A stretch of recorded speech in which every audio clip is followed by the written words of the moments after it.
राधे राधे। प्रिय मित्रों, प्रिय साथियों, प्यारे विद्यार्थियों, आप सभी के समक्ष आज मैं प्रस्तुत हूँ। मैं राम गोपाल। आज 14 सितंबर 2023 का दिन है। 14 सितंबर को भारत में हिंदी दिवस के रूप में मनाया जाता है। 14 सितंबर का महत्व इसलिए बढ़ जाता है क्योंकि संविधान सभा ने 14 सितंबर को ही 1949 में 343 आई में ये लिखा था कि संघ की राजभाषा हिंदी और लिपि देवनागरी होगी। ऐसा लगता है जैसे बहुत बड़ा कोई एहसान हो गया या बहुत बड़ी कोई कृपा कर दी। जो राष्ट्रभाषा होनी चाहिए थी वो राजभाषा बन के रह गई और यहीं से भारत की अवनति के द्वार खुल गए। और इन 75 वर्षों में हमें ऐसे शो कराया गया, ऐसे बताया गया जैसे हिंदी को, अंग्रेजी को अगर ना लाते या अंग्रेजी के वजूद को ना बचा के रखते तो बहुत बड़ी कयामत आ जाती, बहुत बड़ी आफत आ जाती। या समझ लो वैज्ञानिक ही नहीं होते भारत में। सारे साइंटिस्ट, सारे डॉक्टर और सारे इंजीनियर सब अंग्रेजी की देन है, ऐसा लगता है। अगर सारे इंजीनियर अंग्रेजों की देन है तो कितने किले भारत में खड़े हुए हैं। आमेर का देखिए, सांगानेर का देखिए, चित्तौड़ का देखिए, झांसी का देखिए, जैसलमेर का देखिए, जोधपुर का देखिए, ये किसने बनाई?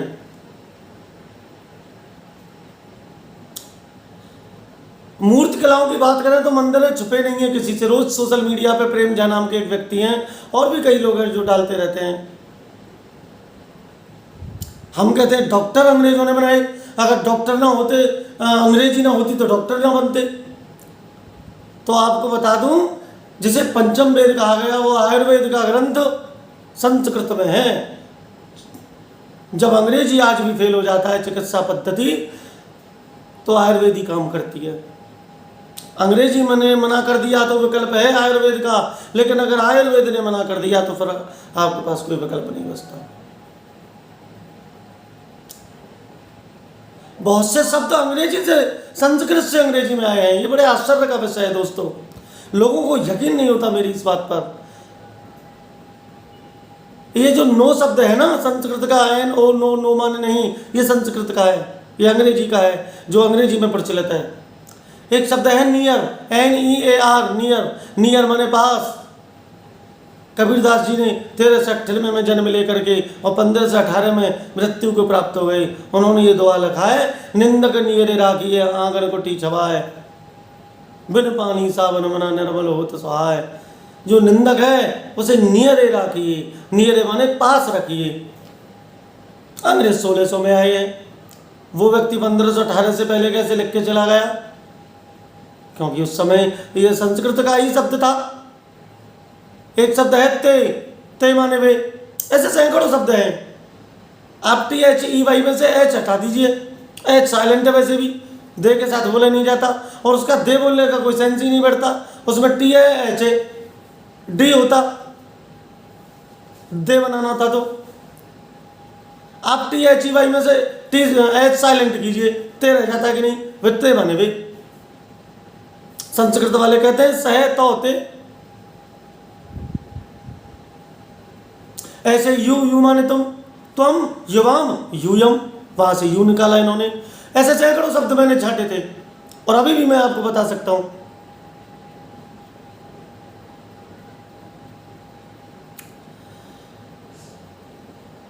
हिंदी दिवस पर फेसबुक पर मैंने कोई पोस्ट नहीं की,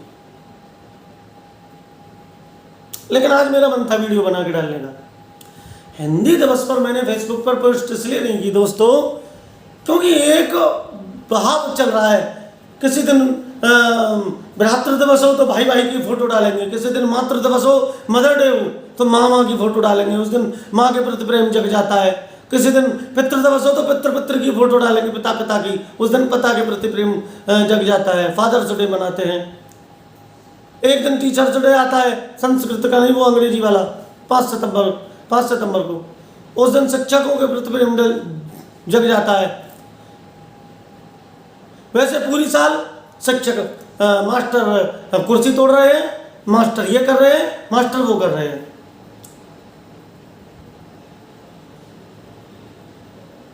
हर कोई मास्टरों से बढ़ता है, बड़े होके मास्टर की आलोचना करते हैं।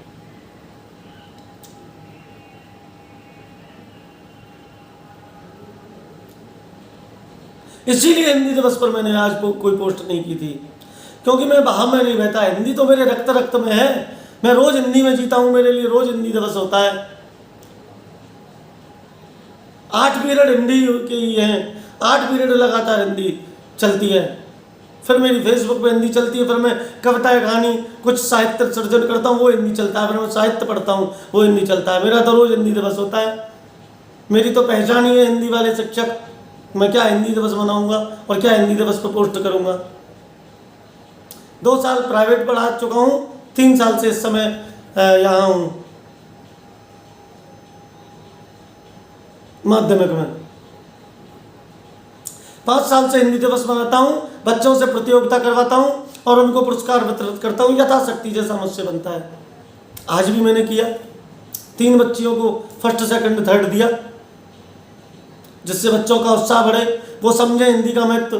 केवल पोस्ट डालना हिंदी नहीं होता, लेकिन पोस्ट डालिए, उनका भी धन्यवाद। और उन्होंने भी कोई खराब काम नहीं किया, अच्छा काम किया। उन्होंने किसी माध्यम से याद तो किया, लेकिन मेरा आशा है कि केवल पोस्ट डालना हिंदी के प्रति संतुष्टि नहीं है, हिंदी के प्रति अपना योगदान नहीं है। रोज बच्चों को गुड मॉर्निंग सिखाने वाले अगर एक दिन हिंदी दिवस मनाते हैं तो यह आडंबर नजर आता है। अपने बच्चों को राधे राधे, जय श्री कृष्णा, जय शिव शंभू, नमस्ते, प्रणाम, ये सिखाइए। ये good morning, good afternoon, good evening, good night मत सिखाइए। शिवरात्रि समझाइए, सुप्रभात समझाइए।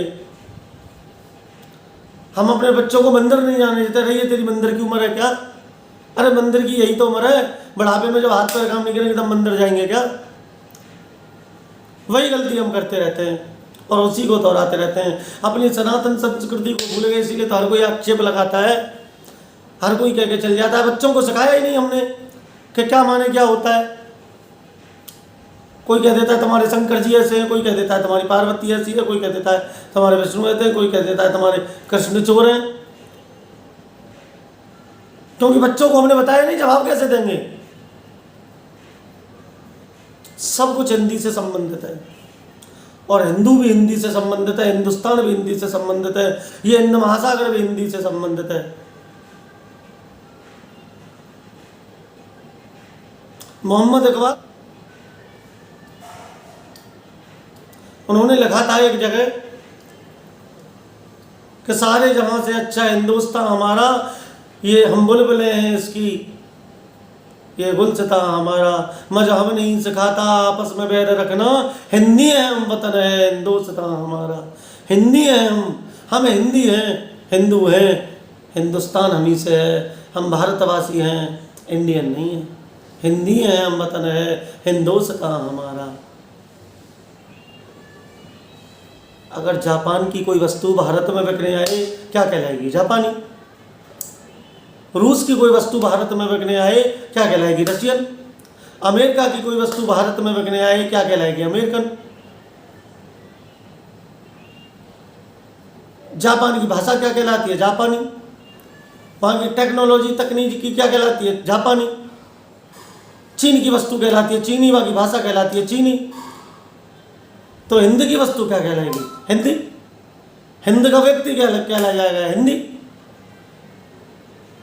हिंद की वस्तु क्या कहलाएगी? हिंदी। और तो हिंद की भाषा क्या कहलाएगी? क्या कहलाएगी हिंद की भाषा? आप बताइए। हिंदी।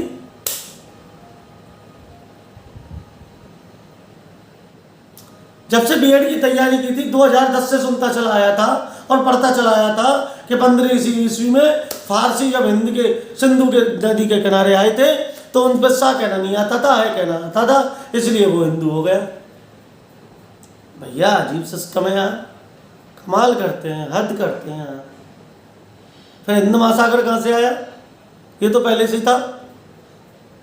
अर्थशास्त्र में चाणक्य ने हिंदू कुश पहाड़ी का जिक्र किया है, 2200-2300 वर्ष पहले वो कहाँ से आई? हिंदूकश। जब 1500 शताब्दी में फारसी कह रहे हैं हिंदू, तो कहाँ से इतिहास बना के रख दिया यार, गुड़ का गोबर करके, और ये सब कुछ अलग तरह का पेश कर दिया।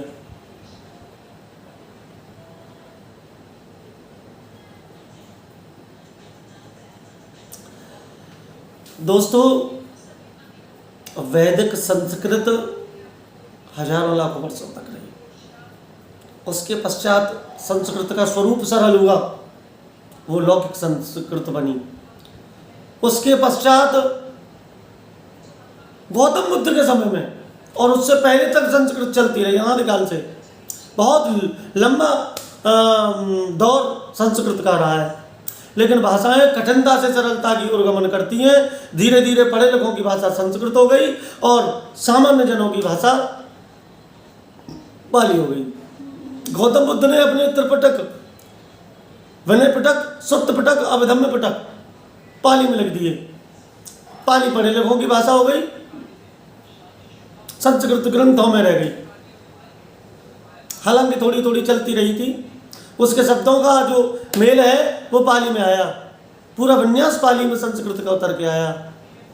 ये परिवर्तन हुआ। जो मैं आपको थोड़ा सा बताता हूँ, जैसे धर्म था, रा का लोप होकर के माँ का दत्त हो गया, धम्म हो गया। जब तो वो कहते हैं धम्मम शरणम गच्छामि, अर्थ वही है धर्म की शरण में जाइए, धर्मम शरणम गच्छामि। वो भाषा का फर्क है, धर्म और धम्म में कोई अंतर थोड़ी है। पर जिस समय पाली पढ़े लिखों की भाषा थी, उस समय भाषा का एक और सरल रूप चला, पाली की भाषा का सरल रूप, जिसे प्राकृत कहा गया।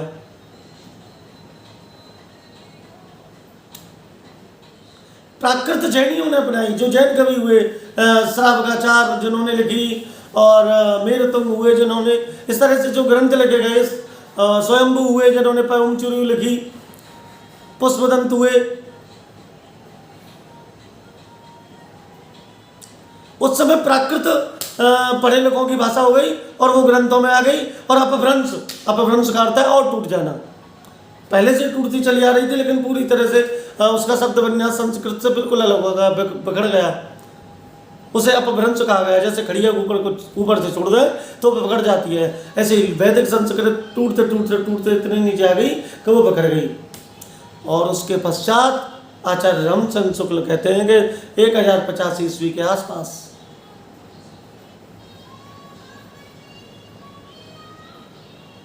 1050 ईस्वी के आसपास संस्कृत की चलती आ रही इस परंपरा से हिंदी का उदय हुआ, जिसका पहला इतिहास ग्रंथकार सदातासी ने स्टार दलाल हिंदुस्तानी के नाम से लिखा। ये दुर्भाग्य का विषय था उस हिंदी के लिए कि इसका पहला इतिहास ग्रंथ फ्रेंच में लिखा गया, क्योंकि उस समय इतनी जागरूकता हिंदी के कवियों में नहीं थी। उसके बाद शिव सिंह सेंगर आए, मिश्र बंधु विनोद आए, जिन्होंने मिश्र बंधु विनोद लिखी। शिव सिंह सेंगर ने शिव सिंह सरोज लिखी। उसके पश्चात डॉक्टर ग्रियर्सन, जो कि कोलकाता के फोर्ट विलियम कॉलेज से संबंधित थे, उन्होंने the vernacular literature of Hindustan लिखा। उसके बाद आचार्य रामचंद्र शुक्ल ने हिंदी शब्द सागर की भूमिका में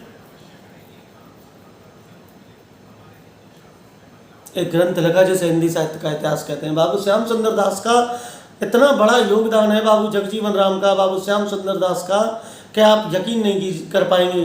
काशी नागरणी प्रचारणी संस्था का स्थापना करके वो 1893 में, और एक एक ग्रंथ ढूंढा जिसे हमारे लेखक लिख के गए थे। कैसे कैसे ग्रंथ ढूंढे मैं आपको बता नहीं सकता। और उनका प्रकाशन करवाया, उसके लिए इतिहास ग्रंथ लगवाया, जिसे आचार्य रामचंद्र शुक्ल ने 4 भागों में बांटा था। हिंदी ने 1000 वर्षों की यात्रा तय की है। ब्रजभाषा का पुरस्कार सूरदास जी ने और अवधि का पुरस्कार तुलसीदास जी ने कर दिया, जिसका बिगड़ा हुआ स्वरूप चाहे की पद्मावत में मिलता है, अवधि की में अवधि भाषा का, ऐसे ब्रजभाषा का चला रहा था। तो सूरदास जी और तुलसीदास जी जो काम कर गए बस पूछिए मत। ये छोटे से क्षेत्रों की बोली और भाषाओं का रूप ले गई। अब अवधि बोली नहीं कहा जाता था, अवधि भाषा कहा जाने लगा। ब्रज भाषा, ब्रज के तो नाम में ही भाषा जुड़ा हुआ है।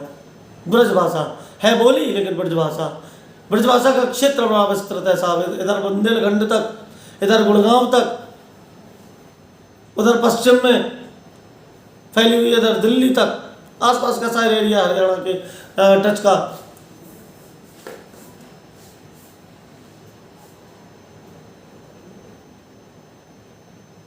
ब्रज भाषा में आ गया। ऐसे अवधि का अपना क्षेत्र बहुत विस्तृत है, पूरा पूर्वोत्तर बिहार अवधि का बड़ा क्षेत्र विस्तृत है। ये पूरा काम तुलसीदास जी और सूरदास जी कर गए। इसीलिए किसी कवि ने कहा सूर सूर तुलसी तसी उड़वन के सब दास, अब के कवि खद्यो तो समझे हैं करत प्रकाश।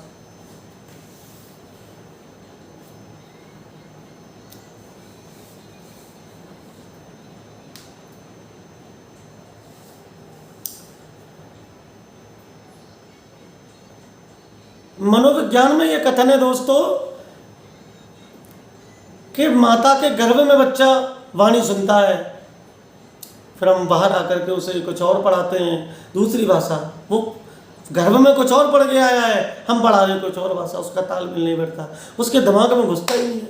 इसलिए तो हम अंग्रेजी में कमज़ोर रह जाते हैं और हर काम में अंग्रेजी को रोड़ा बना के रख दिया, इसीलिए बच्चे पीछे रह जाते हैं। हिंदी भाषी प्रदेशों में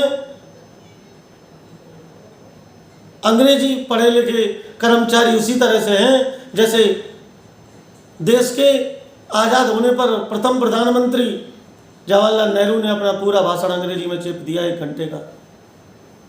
आप सोचिए आज तक लोग पढ़े लिखे नहीं हैं अंग्रेजी, उस समय क्या स्थिति होगी। सुना कैसे रहे थे देश की जनता को? देश की जनता समझती ही नहीं है अंग्रेजी, क्या कहा क्या नहीं कहा उनकी समझ ही नहीं आया। अटल बिहारी जी जनता से जुड़ गए, नरेंद्र मोदी जो जुड़ गए क्योंकि हिंदी में भाषण देते हैं।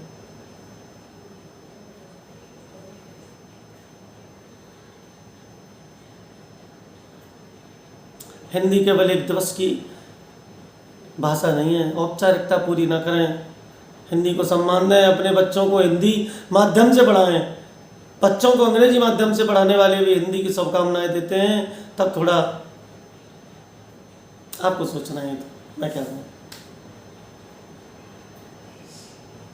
हिंदी का उत्थान करने के लिए आगे बढ़िए, हिंदी को राष्ट्रभाषा बनाने के लिए आगे बढ़िए, क्योंकि भारतेंदु हरिश्चंद्र ने कहा है निज भाषा उन्नत है सब उन्नत को मूल, बिन निज भाषा ज्ञान के मिटे न ही को सूल। अधिक क्या कहूँ मित्रों, बहुत बहुत धन्यवाद। आप सभी को भी मेरी तरफ से हिंदी की हार्दिक शुभकामनाएं। हिंदी राष्ट्रभाषा बने, आप सभी का भविष्य उज्जवल हो। सभी विद्यार्थियों को